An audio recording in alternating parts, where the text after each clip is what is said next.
अर्थव्यवस्था राज्य का शिल्प है। ये बात ग्रीक इतिहासकार जेनोफन ने सदियों पहले कही थी और आज भी ये उतनी ही, शायद उससे भी ज्यादा सच लगती है।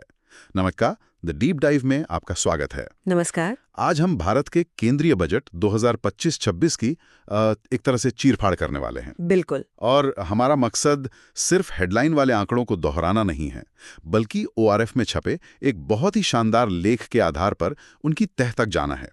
हम देखेंगे कि जो आंकड़े दिखाए गए हैं वो कितने भरोसेमंद हैं। और क्या उनके पीछे कोई और कहानी भी छुपी है? जी, ये विश्लेषण खास तौर पर उन सभी के लिए है जो सिविल सेवा परीक्षाओं की तैयारी कर रहे हैं, क्योंकि हम बजट के दो सबसे जरूरी स्तंभों पर बात करेंगे। पहला, आंकड़ों का भरोसा, जिसे मैक्रो क्रेडिबिलिटी कहते हैं, और दूसरा, खर्च की गुणवत्ता। सही कहा। सवाल सिर्फ ये नहीं है कि कितना खर्च हुआ, बल्कि ये है कि पैसा गया कहां, कैसे आया और क्या सरकार के वादों और हकीकत में कोई फर्क है। तो चलिए शुरू करते हैं। चलिए। तो सबसे पहले ये शब्द ही पकड़ते हैं, मैक्रो क्रेडिबिलिटी। ये सुनने में बहुत भारी और अकादमिक सा लगता है। आम भाषा में इसका क्या मतलब समझें? आपने बिल्कुल सही पकड़ा। ये कोई किताबी शब्द नहीं है, बल्कि ये अर्थव्यवस्था की एक तरह से नींव है। इसे ऐसे समझिए कि मैक्रो क्रेडिबिलिटी सरकार का क्रेडिट स्कोर है। अच्छा, जैसे हमारा सिबिल स्कोर होता है? बिल्कुल वही। जैसे बैंक आपका स्कोर देखकर आपको लोन देता है, वैसे ही बड़ी बड़ी कंपनियां, विदेशी निवेशक और यहाँ तक कि देश के आम लोग भी सरकार का ये स्कोर देखकर देश में पैसा लगाने का फैसला करते हैं। तो ये स्कोर सिर्फ आंकड़ों से नहीं बनता? नहीं, ये सरकार की नीयत से भी बनता है। क्या सरकार जो कह रही है उस पर बाजार को, लोगों को यकीन है? क्या आज किए गए वादे कल पूरे होंगे? यही भरोसा, यही यकीन मैक्रो क्रेडिबिलिटी है। ये सिर्फ नंबरों का खेल नहीं, भरोसे का खेल है। तो इस साल के बजट ने भरोसे का कौन सा संकेत दिया है? घाटे के जो बड़े बड़े आंकड़े आए हैं वो क्या कहानी कह रहे हैं? देखिए, बजट ने संकेत दिया है कि महामारी के बाद जो एक आर्थिक उथल-पुथल का दौर था, अब हम उससे बाहर निकलकर वापस अनुशासन की राह पर लौट रहे हैं। ओके। सबसे बड़ा आंकड़ा होता है राजकोषीय घाटा, यानी सरकार की कुल कमाई और खर्च के बीच का अंतर। जी। इस साल ये जीडीपी का 4.4% रहने का अनुमान है। अब ये नंबर अपने आप में शायद ज्यादा कुछ ना कहें, लेकिन जब हम इसकी तुलना पिछले सालों से करते हैं तो तस्वीर साफ होती है। तो क्या ट्रेंड दिख रहा है? एक लगातार गिरावट का ट्रेंड है। 2023-24 में ये 5.6% था और 2024-25 में 4.8% था। अच्छा, तो 5.6 से 4.8 और अब 4.4, तो ये एक मजबूत संकेत है। बिल्कुल, ये सिर्फ घटते हुए नंबर नहीं है। ये सरकार की तरफ से बाजार को एक वादा है कि हम अपने घर को व्यवस्थित कर रहे हैं, और इसी गिरावट की रफ्तार पर निवेशकों का भरोसा टिकता है। लेकिन एक मिनट, लेख में एक और दिलचस्प आंकड़े का जिक्र है, प्रभावी राजस्व घाटा, यानी इफेक्टिव रेवेन्यू डेफिसिट, जो सिर्फ 0.3% है। ये क्या चीज है? ये तो बहुत कम है। आपने बिल्कुल नब्ज पकड़ ली। यही वो आंकड़ा है जो बजट की गहराई बताता है। देखिए, राजस्व घाटे का मतलब होता है कि सरकार अपनी रोजमर्रा की कमाई से अपना रोजमर्रा का खर्च भी पूरा नहीं कर पा रही। चाय पानी जैसे खर्चों के लिए भी उधार लेना पड़ रहा है। सटीक। लेकिन प्रभावी राजस्व घाटा इसमें से उस पैसे को हटा देता है जो सरकार राज्यों को सड़कें, स्कूल, अस्पताल जैसी पूंजीगत संपत्ति बनाने के लिए अनुदान के तौर पर देती है। अच्छा। तो जब यह आंकड़ा सिर्फ 0.3% पर आ जाता है तो इसका एक बहुत मजबूत और सकारात्मक संकेत जाता है। तो आप कह रही हैं कि हेडलाइन नंबर्स को देखकर शायद थोड़ी चिंता हो, लेकिन ये एक छुपा हुआ पॉजिटिव सिग्नल है कि सरकार जो उधार ले रही है वो उसे दफ्तर के चाय नाश्ते पर नहीं, बल्कि भविष्य के लिए सड़कें और पुल बनाने पर खर्च कर रही है। बिल्कुल, उधार लेना अपने आप में बुरा नहीं है। सवाल यह है कि आप उस उधार का करते क्या हैं। अगर आप उधार लेकर घी पी रहे हैं तो वो बर्बादी है। लेकिन अगर आप उधार लेकर एक फैक्ट्री लगा रहे हैं जो भविष्य में कमाई करके देगी, तो वो एक समझदारी भरा निवेश है। ये 0.3% का आंकड़ा यही बताता है कि सरकार की उधारी का ज्यादातर हिस्सा निवेश की तरफ जा रहा है, खपत की तरफ नहीं, और यही बात क्रेडिबिलिटी को मजबूत करती है। यहाँ तक तो कहानी अच्छी लग रही है, लेकिन लेख में एक ट्विस्ट का भी जिक्र है जो साल के बीच के आंकड़ों से सामने आया है। जी। अप्रैल से नवंबर 2025 के डेटा में दो बड़े अंतर दिखे हैं। ये क्या हैं और ये इस अच्छी खासी चल रही कहानी को कैसे उलझा देते हैं? यहीं पर बजट का असली स्ट्रेस टेस्ट होता है। जब हम अप्रैल से नवंबर तक के असल आंकड़ों को देखते हैं तो दो बातें एक साथ होती हैं। क्या? पहली, सरकार की तिजोरी में पैसा आने की रफ्तार उम्मीद से धीमी है। जो नेट टैक्स कलेक्शन है वो बजट अनुमान का सिर्फ 49.1% ही हुआ है, जबकि पिछले साल इसी समय तक 55.9% हो चुका था। ओहो, मतलब टैक्स कलेक्शन पटरी से थोड़ा पीछे चल रहा है? साफ तौर पर। तो फिर दूसरा अंतर क्या है? वो भी नेगेटिव है? नहीं, दूसरा अंतर इसके ठीक उल्टा और उतना ही चौंकाने वाला है। सरकार का पूंजीगत व्यय यानी इंफ्रास्ट्रक्चर पर होने वाला खर्च वो रॉकेट की रफ्तार से बढ़ा है। अच्छा। बजट अनुमान का 58.7% पैसा नवंबर तक ही खर्च हो चुका है, जबकि पिछले साल इसी दौरान ये आंकड़ा सिर्फ 46.2% था। ये तो बड़ा विरोधाभास है। आमदनी उम्मीद से कम लेकिन खर्चा उम्मीद से ज्यादा तेजी से। ये तो उस परिवार की तरह है जिसकी सैलरी घट गई हो लेकिन वो घर बनाने में और तेजी से पैसा लगा रहा हो। आपका उदाहरण एकदम सटीक है। ये रणनीति कितनी जोखिम भरी है। ये जोखिम भरा हो सकता है। सरकार की इस रणनीति को फ्रंट लोडिंग कहते हैं। मतलब साल की शुरुआत में ही जमकर खर्च करो ताकि अर्थव्यवस्था के पहिए को तेजी से घुमाया जा सके। सोच तो अच्छी है। सोच अच्छी है, लेकिन जैसा आपने कहा, जब आमदनी साथ न दे रही हो तो ये दांव उल्टा भी पड़ सकता है।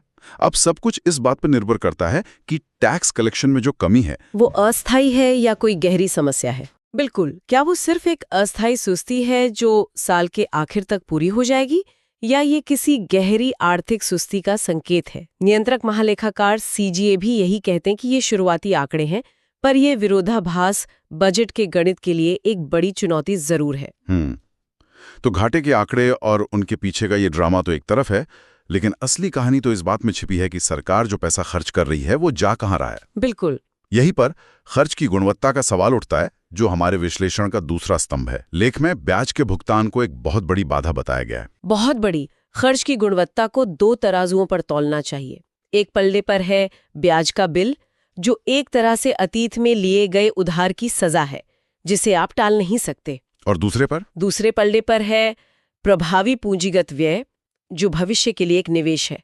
अब समस्या देखिए, 2025-26 में सिर्फ ब्याज चुकाने के लिए 12.76 लाख करोड़ रुपए रखे गए हैं। 12.76 लाख करोड़, ये रकम तो दिमाग घुमा देने वाली है। इसे अगर हम सरकार की कमाई के संदर्भ में देखें तो ये कितना बैठता है? यही सबसे बड़ी और डरावनी सच्चाई है। ये सरकार के कुल राजस्व प्राप्तियों का लगभग 37% है। 37%? मतलब सरकार जो भी 100 रुपए कमाती है उसमें से 37 रुपए तो सीधे सीधे पुराने लोन का ब्याज भरने में चले जाते हैं। जी, मूलधन तो दूर की बात है। इसका असर ये होता है कि सरकार के हाथ एक तरह से बंध जाते हैं। अगर कल को कोई आर्थिक संकट आ जाए तो कोई गुंजाइश ही नहीं बचती। कोई गुंजाइश नहीं। सरकार के पास दो ही बुरे विकल्प बचते हैं, या तो विकास के कामों का गला घोटो या फिर और ज्यादा महंगा उधार लो। दोनों ही रास्ते क्रेडिबिलिटी को चोट पहुंचाते हैं। ये तो वाकई एक दुष्चक्र जैसा लगता है। लेकिन दूसरी तरफ सरकार कैपेक्स पुश यानी पूंजीगत व्यय को अपनी सबसे बड़ी उपलब्धि बताती है। जी, बताती हैं। हर तरफ बड़े बड़े आंकड़े दिखाए जाते हैं। क्या ये वाकई जमीन पर उतर रहा है या ये सिर्फ एक अच्छी हेडलाइन बनाने का तरीका है? ये एक बहुत जरूरी सवाल है और यहीं पर गुणवत्ता का असली मतलब समझ आता है। आंकड़ों के हिसाब से देखें तो प्रभावी पूंजीगत व्यय 15.48 लाख करोड़ रुपए है, जो कि एक बहुत बड़ी रकम है। बहुत बड़ी।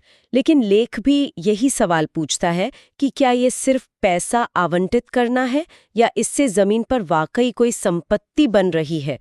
क्या जो सड़कें बन रही हैं वो 5 साल चलेंगी या 5 महीने? मतलब आउटले और आउटकम का फर्क। बिल्कुल। क्या जो स्कूल बन रहे हैं उनमें शिक्षक भी हैं? कैपेक्स तभी विकास का इंजन बनता है जब प्रोजेक्ट का चुनाव सही हो, उसे बनाने में भ्रष्टाचार ना हो, वो समय पर पूरा हो और बनने के बाद उसका रखरखाव भी हो। सही बात है। सिर्फ पैसा खर्च कर देना गुणवत्ता की गारंटी नहीं है। बिल्कुल नहीं। जब हम इस ब्याज के भारी बोझ और खर्च की गुणवत्ता की बात करते हैं तो मेरे मन में एक सवाल उठता है, सरकार के हाथ असल में कितने बंधे हुए हैं? उनके पास अपनी मर्जी से नीतियों को बदलने या नई योजनाओं पर खर्च करने की कितनी छूट है? बहुत ही कम। इसे समझने का सबसे अच्छा तरीका है बजट का वो चार्ट देखना जिसने बताया जाता है कि रुपया कहाँ जाता है। अच्छा, अगर हम 1 रुपए को सरकार का कुल खर्च माने तो उसमें से 22 पैसे तो सीधे राज्यों को उनके हिस्से के तौर पर चले जाते हैं। ठीक है। 20 पैसे ब्याज चुकाने में चले जाते हैं, जैसा हम अभी बात कर ही रहे थे। 8 पैसे रक्षा पर और 6 पैसे सब्सिडी पर खर्च हो जाते हैं। रुकिए, तो ये 22 और 20 हुए 42, फिर 8 और 6, मतलब 1 रुपए में से लगभग 56 पैसे तो ऐसे हैं जिन पर सरकार का कोई खास नियंत्रण ही नहीं है। ये तो पहले से ही तय हैं। बिल्कुल, ये लगभग पत्थर की लकीर जैसे खर्चे हैं जिन्हें आप रातों रात नहीं बदल सकते। इसलिए सरकार के पास बदलाव करने की असली गुंजाइश बहुत सीमित जगहों पर बचती है। जैसे कि केंद्रीय योजनाएं कैसी हों या राज्यों को पैसा किस शर्त पर दिया जाए। यही वजह है कि जब हम खर्च की गुणवत्ता की बात करते हैं तो इसका मतलब सिर्फ कटौती करना नहीं होता। योजनाएं हैं जो सीमित पैसा है उसी को और ज्यादा असरदार और कुशल कैसे बनाया जाए। ठीक है, तो ये पूरी तस्वीर अब साफ हो रही है। अब आखिरी सवाल पे आते हैं। ये जो लाखों करोड़ों का घाटा है, जो उधार है, ये आ कहां से रहा है और क्या इस उधारी के तरीके में कुछ छिपा हुआ खतरा है? देखिए, घाटे को पूरा करने का सबसे बड़ा जरिया है बाजार से उधार लेना, मुख्य रूप से सरकारी बॉन्ड या G-Secs जारी करके। ओके। अच्छी बात यह है कि ये प्रक्रिया काफी पारदर्शी है, लेकिन इसका एक दूसरा पहलू भी है। ये सरकार को बॉन्ड बाजार के एक तरह से रहमो करम पर छोड़ देता है। उसका क्या मतलब हुआ? मतलब अगर भविष्य में महंगाई बढ़ती है या विकास की रफ्तार धीमी होती है तो बाजार सरकार से ज्यादा ब्याज की मांग करेगा। इससे सरकार के लिए उधार लेना और महंगा हो जाएगा। और अगर उधार महंगा होगा तो ब्याज का बोझ और बढ़ेगा और विकास के कामों के लिए पैसा और कम हो जाएगा। ये तो वही दुष्चक्र है जिसकी हम शुरू में बात कर रहे थे। एकदम। इसीलिए आगे बढ़ते हुए सिर्फ हेडलाइन वाले घाटे के आंकड़े को देखकर बजट को पास या फेल नहीं किया जा सकता। तो अगर हम अगले साल इस बजट का रिपोर्ट कार्ड बनाएं तो हमें किन 3-4 चीजों पर सबसे ज्यादा नजर रखनी चाहिए जिनसे इसकी असली विश्वसनीयता परखी जाएगी? लेख के अनुसार अगले साल यानी 2026-27 में बजट की असली परीक्षा 3 पैमानों पर होगी। 3 पैमाने? पहला, राजस्व की हकीकत। क्या नवंबर तक जो टैक्स कलेक्शन में कमी दिखी थी वो एक अस्थायी झटका था जो बाद में ठीक हो गया, या ये एक स्थायी समस्या बन गई है? ठीक है, पहला ये। दूसरा, डिलीवरी की गुणवत्ता। क्या पूंजीगत व्यय पर जो इतना जोर दिया गया वो सिर्फ फाइलों में खर्च हुए पैसे के तौर पर दिखा या असल में पूरी हो चुकी परियोजनाओं और बेहतर जन सुविधाओं में बदला? और तीसरा, उधार की शर्तें। क्या ब्याज का बोझ सरकार की कमाई के मुकाबले काबू में रहता है या ये और बढ़कर विकास का गला घोटने लगता है? इन 3 सवालों के जवाब ही बजट का असली भविष्य तय करेंगे। तो कुल मिला के सार ये है कि बजट की विश्वसनीयता अब सिर्फ घोषणाओं या कागज पर दिखाए गए आंकड़ों में नहीं है। असली परीक्षा तो जमीन पर उसके अमल में, राजस्व की वसूली में और उधारी को संभालने की काबिलियत में है। बिल्कुल। ये एक दिन का इवेंट नहीं बल्कि पूरे साल चलने वाला एक इम्तिहान है। एकदम सही कहा। और यहाँ एक बड़ा सवाल है जो हम सबको सोचना चाहिए। ये आंकड़े सरकार की महत्वाकांक्षा और उसकी सीमाओं दोनों की कहानी कहते हैं। भविष्य के लिए असली चुनौती सिर्फ बही खाते को संतुलित करना नहीं है। असली सवाल ये है कि जिन सड़कों, बंदरगाहों और स्कूलों के निर्माण के लिए आज हम इतना भारी उधार ले रहे हैं, क्या वे भविष्य में इतनी मजबूत अर्थव्यवस्था बना पाएंगी कि ये उधार आसानी से चुकाया जा सके? ये बहुत गहरा सवाल है। हम आने वाली पीढ़ी के लिए सिर्फ कर्ज छोड़ रहे हैं या एक ऐसी संपत्ति भी जो उस कर्ज से ज्यादा कीमती हो? सोचने वाली बात है। इस गहरी और जानकारी भरी चर्चा के लिए आपका बहुत बहुत धन्यवाद। धन्यवाद। इस पूरे विश्लेषण पर किसकी क्या राय है? क्या सरकार की इस आर्थिक रणनीति से सब सहमत है? हमें नीचे कमेंट्स में जरूर बताएं। अगर किसी के मन में कोई सवाल है तो वो भी पूछें, हम कोशिश करेंगे कि उनका जवाब दें।